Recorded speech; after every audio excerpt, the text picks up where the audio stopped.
Fan Sports, the sports show that is dedicated to the Seattle sports fan. My name is Dave. This is Kevin.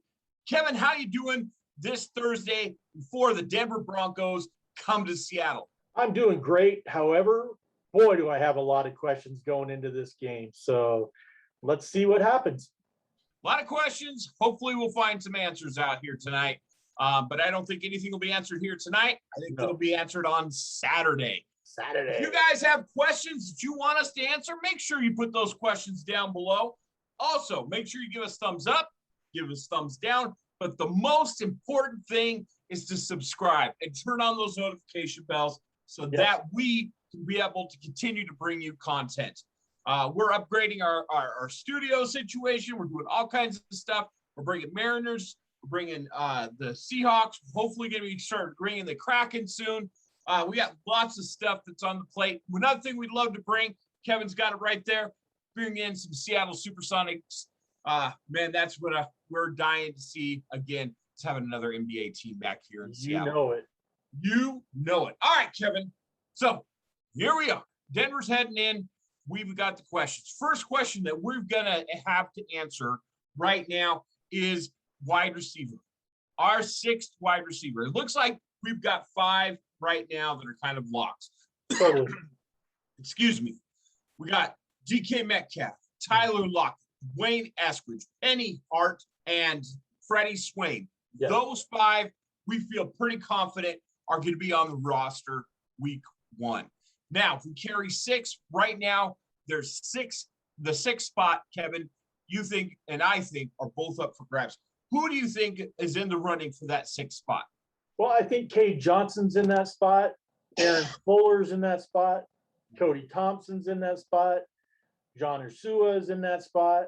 And Darlene Robertson, the guy we just signed last week, or signed back last week, he's had a great week at camp from what we've read. So it could be any one of those guys. I'm really looking forward to another week to see how Cade Johnson and Aaron Fuller does. Those are my 2 picks. One of those 2, I think, is going to walk away with the 6th spot. You know, Kevin, I thought John Ursua was going to be a main contributor on this team by now. And I'm a little disappointed because I really felt when we got him, you know, Doug Baldwin had just retired. I figured that he would step in and kind of fill that Doug Baldwin role. And he really hasn't done much of anything. No. And I don't know if it's just because he hasn't had the opportunities, but man, I tell you, he looked awful last week. And I was really bummed because I'd love to see some things out of him. Kevin, you got anything else on the 6 wide receivers in the 6th spot? No, I think that's what, you know, one of my things I want to watch this week is which receiver is going to step up. All right, Kevin. So then that nails down that part of it. What about the backup quarterback? What about the guys that are throwing to him? Kevin, you love Manning. And on the other hand, I'm a McDougal fan. Well, for me, it wasn't the fact that I love Sean Manning. I just thought he outplayed everybody else last week. Can he continue? I know you don't agree with me, but can he continue that path? We all know how I feel about, you know, we won't even mention his name, Mr. Concussion. Let's mention it because I honestly feel that right now is very important. If Gino is going to make this team, okay, I don't think he's going to play this week because of the concussion. No. So if he's going to have practice next week, and he's going to have the final game of the season, or final game of the preseason.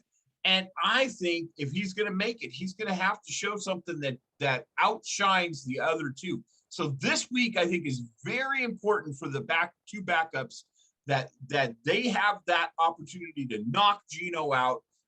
You and I both feel that he can be taken out of the equation. Yep. And so you are the Mannion fan. I'm gonna stay with McDougal. I know that McDougal isn't right, but you know it doesn't right. Hey, and we also let us know what you guys think. Yeah, who do you guys like? Who do you think is going to be the backup? Absolutely, Kevin. We both could be wrong. Right? They could bring somebody else in. They could bring Josh Rosen in. I would like to see that. You know, when he got cut by the 49ers, that was my first thought. I'm like, Yeah. He would look good in Seattle. Yeah. You look good in the Seahawks uniform. Absolutely. Anyway, Kevin. Yeah, because he's lit us up a couple times. Oh yeah, I think he's a solid quarterback. So I don't know about solid, but he's not a Russell Wilson by any means. No. All right, Kevin. So we've got the guys catching the ball. We have the guys that are throwing the ball. How about we talk about the guys that are standing there making sure that they don't get dirty? The offensive line, Kevin. Man, it was to us, to the untrained eye, an unmitigated disaster last week. Yes. Do you agree with that, Kevin? 100% agree with that. You and I both are different on how it looks, but we both decided it looked bad, just in different bad ways. Yeah. So, I think that this is a week that Stone Forsythe needs to show some improvement.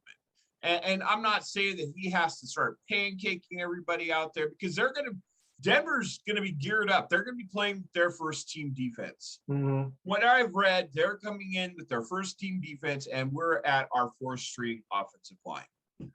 I don't. So whoever's playing quarterback is going to get killed. I don't think Von Miller's playing. Oh, okay. Well, that's one of them. Yeah, I mean, he's a threat. So I'm glad he's not playing. All right. So who else on the offensive line besides Stone are you going to be really focused in on, Kevin? So I want to see how Stone actually goes forward from last week. Can he take what he learned last week and take that next step forward? That's what I'm going to be watching with Stone. I actually want to see Jake Curhan as well. Can he take that? He did really good in the pass blocking, but not so good in the run blocking. So I want to see how he improves with his run blocking, because last week it wasn't that good. Although I think the biggest battle, in my opinion, is our backup center. I thought Kyle Fuller did a horrible job last week. I was not impressed with anything he did. Mm-hmm. And I don't know if he's even going to make this team the way he looked last week. So I need him to step up, or is he going to lose that job to Brad Blade or Phil Haynes or Pierre Lestage? I mean, yeah. So I don't know. I think he has to, if he doesn't have a good game, it's going to be tough for him. I completely agree with you, Kevin. There's way more unanswered questions on this offensive line than answered right now. Yep. As something that we thought was a strength going into this, if any of our frontline starters or the five guys that we already have penciled in, which we've already gone over in past videos, if any of them go down, man, I tell you what, I'm a little nervous. So. Offensive line definitely going to take a look at it. If they can at least buffer this wall a little bit against a mostly starting defensive line for the Broncos, I'll be pretty happy with that. All right, Kevin. So we've wrapped up all of the offense. Not going to really talk about the running backs right now, because not sure who's all going to be out there and available. Right.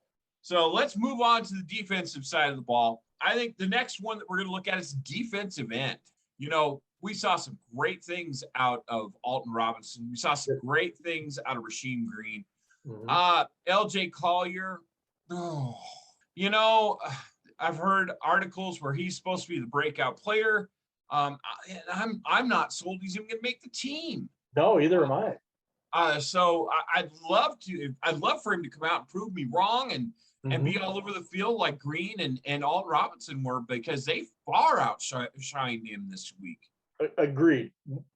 Absolutely agreed. So defensive line, you have any thoughts on the defensive line, Kevin? No, I'm going to keep watching it. I think as far as our defensive line goes, as far defensive end, those three are the ones that we got to watch. I think everybody else is pretty much locked in. I think our defensive line in general, I'd like to see Robert Kimdichie play. I don't know if he's going to be play this week as well, but Monet had a good game, and I kind of want to see how he does. Right. And supposedly Al Wood's going to be playing a couple of series, So I'd like to see that the big man stuff that middle. So I heard an interesting interview with him this week where he's a rancher. He's like, I get to sleep in at camp. I get to sleep until like 6 or 7. When I'm on the ranch, I'm up at 3:45. I'm like, oh my goodness, that's crazy early. Yeah. All right, Kevin. So we've got questions again, because questions is the name of the game. You have questions, put them down below. But again, we're going to be watching this defensive line, seeing what we can see. We're going to move on to probably one of the biggest position battles, and something, again, where we thought we would see at least some people come out and separate themselves from the group. Yep. And I don't think we did last week. Nope. The DBs. I come out of that game with more questions and less impressed than what I had heard from all of the information that I'd heard before, whether I'm listening to the radio, whether I'm reading it on the internet, whether I've heard that these guys were playing and looking excellent, and I did not see that against the Raiders. So hopefully they will be able to perform better against the Broncos. Kevin, what are your thoughts? My thought is I want to keep an eye on one player in particular. Okay. Well, two players in particular, and that's Trey Brown. Okay. Boy, he might actually push for a starting job this year. I know we've heard that somewhere. Somebody thought that a couple of weeks ago on this podcast. I don't know who that was, Dave, but I don't know. But maybe it's his birthday today. Maybe it is. And then, not only that, Gavin Heslop, he actually played really good in the fourth quarter last week, and I'd like to see how he takes that and moves forward. I really want to see something out of Witherspoon this week. I thought he played decent. He played a good game. It wasn't a great game. It was just a solid game. I want to see great. And I don't know if Trey Flowers, we heard all these great things out of camp, out of Trey Flowers, and we haven't seen it. I thought he got beat. I know that there were some, the plays, when I looked at it originally, I thought that he played very solid and they were just great throws. But I'm starting to question that. All right, Kevin, I'm holding your feet to the fire. Gun to your head. Is Trey Flowers a Seahawk week 1? Is he a Seahawk week 1? Yeah. Is he suited up for the Seahawks against the Indianapolis Colts week 1? So to answer your question on the I don't think he does. I mean, we still have two other cornerbacks that we haven't even seen yet with Demarius Randall and Pierre Desir. And I don't know if he's going to be able to make this team. I really don't know that. All right. So Kevin is saying that probably doesn't make the team. We'll see. This is a week. You've got some outstanding receivers for the Broncos. Yes, you do. And we've got two quarterbacks for the Denver Broncos right now, in Teddy Bridgewater and Drew Lock, that right now are absolutely balling out so that they could be the starter week 1. So this is our week for our defensive backs to shine. Agreed? Well, agreed. Denver's got basically the same situation we're in. They have 3 very quality starters in the receiving corps with Cortland Sutton, Jerry Jeudy, and Tim Patrick. Then they also have this kid, KJ Himmler, who had a great game against I can't even remember who they played last week, but they had a great game. And they have like 2 or 3 other guys right behind them. Are they going to make? I mean, they have the same receiver battle we do. They have the same corner battle we're having. So it'll be interesting, to see what happens this game. So, all right. So let's move on to our final question that we have this week. And we're actually going to call out 2 different players that play the same position. Cody Barton, Darrell Taylor. They're both fighting for that weak side linebacker position. They thought at the beginning, I thought that Darrell Taylor had the inside track, but man, Cody Barton just came out and balled. Yes, but 7 tackles, 2 sacks. Yep. I think it's going to be an uphill battle for Darrell Taylor to get playing time over Cody Barton. Kevin, what are your thoughts? 100% agree. After last week's performance, it's going to be hard not to start Cody Barton. I know Cody is supposed to be backing up Brooks, and he can play any position, just like BBK. we both agree that BBK is really Bobby's backup right now. Right. And then we also, so it comes down to who starts. And right now, Cody's got the edge, in my opinion. So. All right. Well, this boils down to the end of the show where we're going to actually throw out our scores. What do you think a final score for the Seattle-Denver game is going to be? Go ahead and give me your final. Seattle 27, Denver 24. Whoa. I'm going to become unpopular here, Kevin. Oh. I think it's going to be Denver 17, Seattle 10. Wow. I think we're going to lose this game. You know, I'm not worked up about us winning the preseason. No, I want to see us work on stuff.